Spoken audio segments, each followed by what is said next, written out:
మిట్ట మధ్యాహ్నం నడినెత్తిన వచ్చాడు, మిట్ట మధ్యాహ్నం నడినెత్తిన వచ్చాడు. ఒంటరిగా పోతుంటే ఎంటెంట పడ్డాడు, ఇనకుండా పోతుంటే అరిచరిచి పిలిచాడు.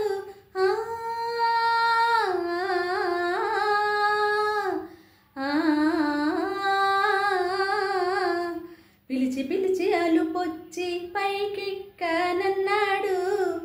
ఎతికి ఎతికి అలకొచ్చి ఏడెక్కనన్నాడు. ఆ ఏడి దిగాలంటే నా తోడు కావాలంట, నే తోడు ఇస్తానంటే తను దిగి వస్తాడంట. గోరువెచ్చని సూర్యుడమ్మా పొద్దు పొడుపులో